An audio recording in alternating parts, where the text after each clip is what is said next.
ഈശോയുടെ സ്നേഹമുള്ള സഹോദരി സഹോദരന്മാരെ, ഇന്ന് മെയ് മാസം 15-ാം തീയതി നൂറ്റാണ്ടുകളായിട്ട് തന്നെ നമ്മൾ മറന്നു കളഞ്ഞിരുന്ന പരിശുദ്ധ കന്യകാമറിയവുമായ ഒരു തിരുനാൾ ആഘോഷിക്കുകയാണ്. വിളവുകളുടെ സംരക്ഷകയായ പരിശുദ്ധ കന്യകാമറിയം എന്ന ചിന്തയിൽ ഒരു മറിയൻ തിരുനാൾ നാം ആഘോഷിക്കുന്നു. നമ്മുടെ ആരാധനയുടെ കേന്ദ്രബിന്ദു ഈശോയാണ്. സ്തുതിയും ബഹുമാനവും കൃതജ്ഞതയും ആരാധനയും ഈശോയ്ക്ക് മാത്രം. ഈശോയുടെ തിരുനാളുകൾ കഴിഞ്ഞാൽ നാം ആഘോഷിക്കുന്നത് ദൈവമാതാവും നിത്യകന്യകയും അമലോത്ഭവയും സ്വർഗാരോപിതയുമായ പരിശുദ്ധ കന്യകാമറിയത്തിൻ്റെ തിരുനാളുകളാണ്.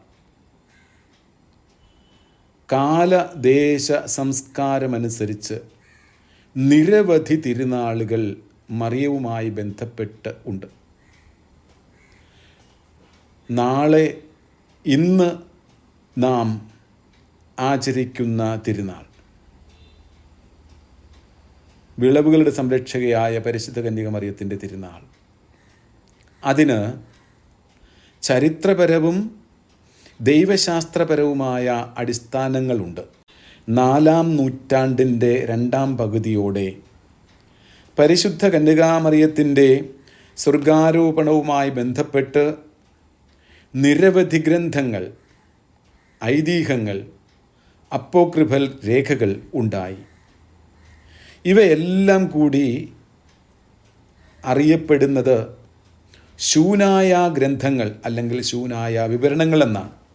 ഇവയെല്ലാം തന്നെ പ്രചരിച്ച് പ്രസിദ്ധി നേടി. ഇതിൽ ഒരു രേഖയിൽ 3 തിരുനാളുകളെക്കുറിച്ച് പറയുന്നുണ്ട്. ഈശോ മിശിഹായുടെ ജനനത്തിന് ശേഷം വരുന്ന ആദ്യ വെള്ളിയാഴ്ചയിലെ തിരുനാൾ, ഓഗസ്റ്റ് മാസം 15-ാം തീയതിയിലെ തിരുനാൾ, മെയ് മാസം 15-ാം തീയതിയിലെ തിരുനാൾ. കാലക്രമത്തിൽ ഈശോ മിശിഹായുടെ ജനനത്തിന് ശേഷമുള്ള വെള്ളിയാഴ്ചയിലെ തിരുനാൾ മറിയത്തിൻ്റെ ദൈവമാതൃത്വ തിരുനാൾ അല്ലെങ്കിൽ അനുമോദന തിരുനാളായും, ഓഗസ്റ്റ് മാസം 15-ാം തീയതിയിലെ തിരുനാൾ സ്വർഗാരോപണ തിരുനാളായും രൂപാന്തരപ്പെട്ട് വളർന്നു. മെയ് മാസം 15-ാം തീയതിയിലെ തിരുനാൾ തീയതിയോ പേരോ മാറാതെ വിളവുകളുടെ തിരുനാൾ എന്ന പേരിൽ ആചരിച്ചു തുടങ്ങിയിരുന്നു പൗരസ്ത്യ സുറിയാനി സഭകളിൽ. കൃഷിയും കൃഷിസ്ഥലവുമായി, കൃഷിസ്ഥലത്തിൻ്റെ സംരക്ഷകയായി മറിയത്തെ അവതരിപ്പിക്കുവാൻ എന്താണ് കാരണം? അതിന് ദൈവശാസ്ത്രപരമായ അടിത്തറയാണുള്ളത്. പൗരസ്ത്യ സുറിയാനി സഭകളിൽ വിളവുകളുടെ സംരക്ഷക, വിത്തിൻ്റെ സംരക്ഷക, കൃഷിയുടെ സംരക്ഷക, കതിരുകളുടെ മാതാവ് എന്നിങ്ങനെ നിരവധി പേരുകളിലാണ് ഈ തിരുനാൾ അറിയപ്പെടുക. വിത്തുകളുടെയും വിളവുകളുടെയും സംരക്ഷക, വിത്തുകളുടെയും കൊയ്ത്തിൻ്റെയും സംരക്ഷക എന്നിങ്ങനെ നിരവധി പേരുകൾ. പാശ്ചാത്യ സുറിയാനി സഭയിൽ കതിരുകളെ പ്രതി മറിയത്തിൻ്റെ ഓർമ്മ എന്ന് പ്രധാനമായും അറിയപ്പെട്ടു വരുന്നു. ഇതിൻ്റെ ദൈവശാസ്ത്രപരമായ പശ്ചാത്തലം മറിയത്തെ എങ്ങനെ ആദ്യകാലങ്ങളിൽ അറിയപ്പെട്ടിരുന്നു എന്നതിൻ്റെ അടിസ്ഥാനത്തിലാണ്. 3 അഭിദാനങ്ങളാണ് മറിയത്തിന് നൽകിയിരുന്നത്. ഒന്ന്, മറിയം കന്യകയായ ഭൂമി എന്ന പേരിൽ അറിയപ്പെട്ടിരുന്നു. കന്യകയായ ഭൂമിയിൽ നിന്നാണല്ലോ ആദ്യ ആദം ജന്മം കൊണ്ടത്. അവനിൽ നിന്നാണ് ആദ്യ ഹൗവ ഉണ്ടായത്. രണ്ടാം ആദമായ മിശിഹ കന്യകയായ മറിയത്തിൽ നിന്ന് പിറന്നു എന്നതാണ് ഇതിൻ്റെ പശ്ചാത്തല ചിന്ത. മറിയം ഭൂമി എന്ന പേരിൽ അറിയപ്പെട്ടു, കന്യകയായ ഭൂമി എന്ന പേരിൽ അറിയപ്പെട്ടു. അവളിൽ നിന്ന് ലോകരക്ഷകനായ ഈശോ ജനിച്ചു. ലോകരക്ഷകനായ ഈശോ കന്യകയായ മറിയത്തിൽ നിന്ന് ജനിച്ചു. അതുകൊണ്ട് മറിയത്തെ വിളവുകളുടെ സംരക്ഷക, വിളവുകളുടെ അമ്മ എന്ന പേരിൽ അറിയപ്പെടാൻ തുടങ്ങി. രണ്ടാമത്തത്, മറിയം അത്ഭുത വൃക്ഷമാണ് എന്ന അഭിധാനമാണ്.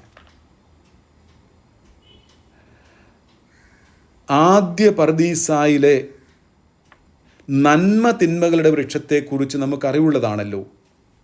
അതിലെ ഫലം ഭക്ഷിച്ചതുകൊണ്ടാണ് മരണവും പാപവും ഉണ്ടായത് എന്ന് വിശുദ്ധ ഗ്രന്ഥത്തിൽ ആദ്യ പുസ്തകത്തിൽ തന്നെ നാം വായിക്കുന്നു.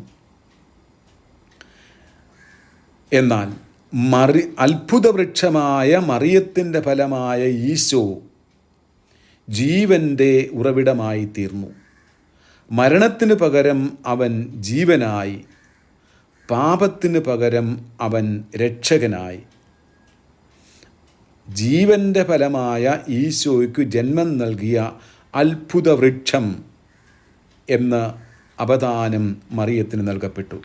അതുകൊണ്ട് മറിയത്തിന് ഫലങ്ങളുടെ സംരക്ഷക എന്ന പേരിൽ ഒരു തിരുനാൾ തന്നെ രൂപപ്പെട്ടു. മൂന്നാമത്തേത്, മറിയവും വിത്തും തമ്മിലുള്ള ബന്ധം, അതായത് മറിയവും പരിശുദ്ധ കുർബാനയും തമ്മിൽ ബന്ധിപ്പിച്ചുള്ള ചിന്തയാണ്. പാശ്ചാത്യ സുറിയാനി സഭയിൽ ആരാധനാക്രമത്തിൽ ഇങ്ങനെയൊരു പ്രാർത്ഥനയുണ്ട്: കർത്താവേ, നിന്നെ സംബന്ധിച്ചിടത്തോളം മറിയം അനുഗ്രഹീതയായ ഭൂമിയായിരുന്നു. നിന്റെ കർഷകനായ പിതാവ് നിന്നെ അവളുടെ ഉദരത്തിൽ വിതച്ചു. നീ അവളിൽ നിന്ന് മരിച്ചവരുടെ ഇടയിലേക്ക് പുറപ്പെട്ടു. ഗോതമ്പ് മണിയാകുന്ന വിശന്നിരിക്കുന്ന ജനങ്ങൾ നിന്നെ സ്വീകരിച്ചു, ഭക്ഷിച്ചു. എന്നാൽ നിനക്ക് കുറവുണ്ടാകുന്നില്ല. അവർ നിന്നെ പാനം ചെയ്തു, പക്ഷെ നീ നിലനിൽക്കുന്നു. നീ മുറിക്കപ്പെടുന്നു, നീ വിഭജിക്കപ്പെടുന്നു, അന്ത്യത്തിലെത്തുന്നു. എങ്കിലും നീ യഥാർത്ഥത്തിൽ നിലനിൽക്കുന്നു. ഇത് പരിശുദ്ധ കന്യകാമറിയവും പരിശുദ്ധ കുർബാനയും തമ്മിൽ ബന്ധിപ്പിച്ചുള്ള ചിന്തയാണ്.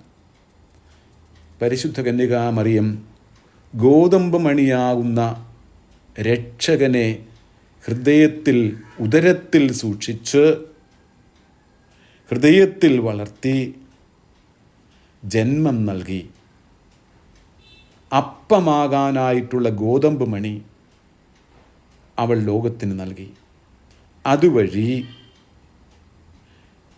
പാപികളും ലോകം മുഴുവനും ജീവൻ്റെ സമൃദ്ധിയിൽ ആയിത്തീർന്നു. യോഹന്നാൻ്റെ സുവിശേഷം 10-ാമത്തെ അധ്യായം 10-ാം വാക്യത്തിൽ നാം വായിക്കുന്നുണ്ടല്ലോ, ജീവൻ ഉണ്ടാകാനും അത് സമൃദ്ധമായി ഉണ്ടാകുവാനാണ് ഞാൻ വന്നിരിക്കുന്നതെന്ന്. ഈ ഗോതമ്പ് മണിക്ക് പരിശുദ്ധ കന്യകാമറിയം ജന്മം നൽകി. അവളിൽ ജനിച്ച ഈശോ മുറിക്കപ്പെട്ട് അപ്പമായി തീർന്നു. ആ അപ്പം ജീവൻ്റെ ഉറവിടമായി തീർന്നു. ഇതേക്കുറിച്ച് സഭാപിതാക്കന്മാർ വളരെ കൃത്യമായി പഠിപ്പിക്കുന്നുണ്ട്. ആദ്യ നൂറ്റാണ്ടിൻ്റെ അവസാനത്തിൽ അന്ത്യോക്യയിലെ വിശുദ്ധ ഇഗ്നീഷ്യസ് അദ്ദേഹത്തെ റോമിലേക്ക് രക്തസാക്ഷിയാക്കുവാനായി കൊണ്ടുപോകുന്ന വഴി ജനം നിന്ന് കരഞ്ഞപ്പോൾ അദ്ദേഹം പറഞ്ഞു, കർത്താവിൻ്റെ ഗോതമ്പാകാൻ നിങ്ങൾ എന്നെ അനുവദിക്കൂ. Allow me to be the wheat of the lord. അങ്ങനെ ഞാൻ എൻ്റെ നിത്യജീവൻ നേടിയെടുക്കട്ടെ എന്ന് അദ്ദേഹം പഠിപ്പിച്ചു. വിശുദ്ധ അഗസ്തീനോസ് ഇത് തന്നെ നമ്മെ പഠിപ്പിക്കുന്നുണ്ട്. കുർബാനയിൽ എടുത്തു വെക്കുന്ന അപ്പത്തെക്കുറിച്ച് അഗസ്തീനോസ് ഇങ്ങനെ പഠിപ്പിക്കും: അനേകം ഗോതമ്പ് മണികൾ ചേർത്ത് ഒരപ്പമുണ്ടാക്കിയിരിക്കുന്നത് പോലെ അനേകം മുന്തിരി ഫലങ്ങൾ പിഴിഞ്ഞ് വീഞ്ഞുണ്ടാക്കിയിരിക്കുന്നത് പോലെ നമുക്ക് ചതഞ്ഞരഞ്ഞ് അപ്പമായി വീഞ്ഞായി കുർബാനയിൽ സമർപ്പിക്കാം എന്ന്. പരിശുദ്ധ കുർബാനയാകുന്ന ഗോതമ്പ് മണിക്ക് ജന്മം നൽകിയ വയലാണ് മറിയം. പരിശുദ്ധ കുർബാനയ്ക്കുള്ള വിത്ത് നമുക്ക് നൽകിയവളാണ് മറിയം. അവൾ അതുകൊണ്ട് വിത്തിൻ്റെ സംരക്ഷകയാണ്. അവൾ അതുകൊണ്ട് കൃഷിയുടെ മധ്യസ്ഥയാണ്. അവൾ അതുകൊണ്ട് കൃഷിയുടെ സംരക്ഷകയാണ്. ഈ ചിന്തകളാണ് ഇത്തരത്തിലുള്ള തിരുനാൾ സഭയിൽ വളരുവാൻ കാരണമായത്. എന്താണ് ഈ തിരുനാളിൻ്റെ സന്ദേശം? ദൈവത്തിൻ്റെ വചനത്തെ മുഴുവനായി സ്വീകരിച്ച് ജീവൻ്റെ വിത്തിന് ജന്മം നൽകിയ തിരുനാൾ ആണ് ഇത് എന്ന് നാം ഓർക്കുക. ദൈവത്തിൻ്റെ വചനമാകുന്ന വിത്ത് ഹൃദയത്തിൽ സ്വീകരിച്ച് അതിൻ്റെ ചൈതന്യം ഉൾക്കൊണ്ട് ജീവിക്കുവാനുള്ള ക്ഷമമാണ് ഈ തിരുനാളിലൂടെ നമുക്ക് സഭ നൽകുന്നത്. രണ്ടാമത്തേത്, ചതഞ്ഞരഞ്ഞ് അപ്പമായി തീരാനുള്ള വിളിയാണ് നമുക്കുള്ളത് എന്ന് സഭ നമ്മെ ഓർമ്മിപ്പിക്കുന്നു.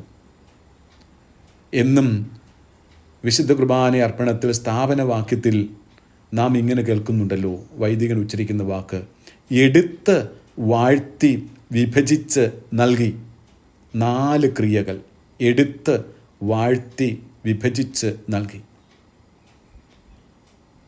നാം അതിനായി വിളിക്കപ്പെട്ടിരിക്കുന്നു, മുറിച്ച് നൽകപ്പെടാൻ, അപ്പമായി തീരാൻ, നമ്മുടെ ജീവിതം മറ്റുള്ളവർക്ക് ജീവനായിട്ട് തീരാൻ. അതിനായി വിളിക്കപ്പെട്ടിരിക്കുന്നു എന്ന ബോധ്യം നമുക്കുണ്ടാകട്ടെ. ഈ തിരുനാളിൽ നമുക്ക് ഓരോരുത്തർക്കും വേണ്ടി, രക്തസാക്ഷികളായിരിക്കുന്നവർക്ക് വേണ്ടി, ആകുന്നവർക്ക് വേണ്ടി, അതോടൊപ്പം നമ്മുടെ കൃഷിക്ക് വേണ്ടി, കൃഷിഭൂമിക്ക് വേണ്ടി, വിത്തുകൾക്ക് വേണ്ടി, വിത്തുകളുടെ അമ്മയായ, കൃഷിഭൂമിയുടെ മധ്യസ്ഥയായ, കൃഷിയുടെ സംരക്ഷകയായ പരിശുദ്ധ അമ്മയോട് നമുക്ക് പ്രാർത്ഥിക്കാം. അമ്മേ, ഞങ്ങളെ ഓരോരുത്തരെയും, ലോകത്തെയും, ഈ ഭൂമിയെയും കാത്ത് പരിപാലിക്കണമേ എന്ന് ഞങ്ങൾ പ്രാർത്ഥിക്കുന്നു. ആമേൻ.